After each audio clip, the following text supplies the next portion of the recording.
Welcome back to Focus. You know what people like to talk about in this province? They like to talk about two things: the weather and booze.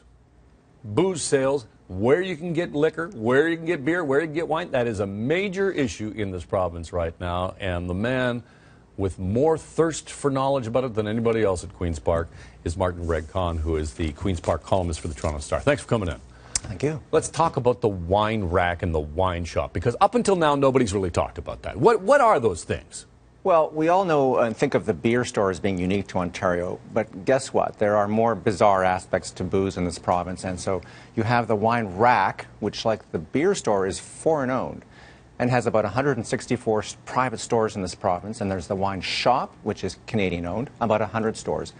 Together, they have 92% of the private stores that are outside the LCBO selling wine.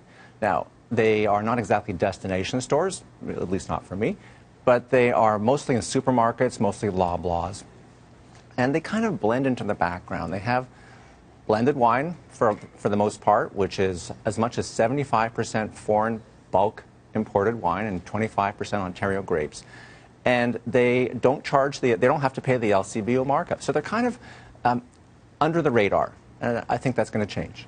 What do you think the Liberals are going to do with it? I mean, we keep getting promises about a more rational system and change is coming, but we really don't have a sense of what they're doing other than saying no to a point of sale in convenience stores. Well, wine sales in Ontario are a $2 billion a year business, beer $3 billion. And so Ed Clark, who runs this government-appointed panel that's looking at Crown corporations and how to get more money out of them, has been looking at the wine store, wine shop, wine rack, and has figured out that there is money here. There's a lot of money that's flowing overseas, flowing abroad for this in the first place, and that it's not a level playing field for the Ontario-based growers who have 100% VQA wines.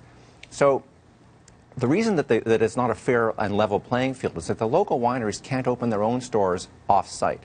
They're capped under previous free trade deals. So everyone thought this was so complicated, we're stuck. It's frozen in place. Ed Clark is thinking, well, maybe we can take back some of these licenses that were grandfathered under free trade. They're not forever licenses, so maybe we can take some of them back and reissue or repurpose them, rethink how wine is sold.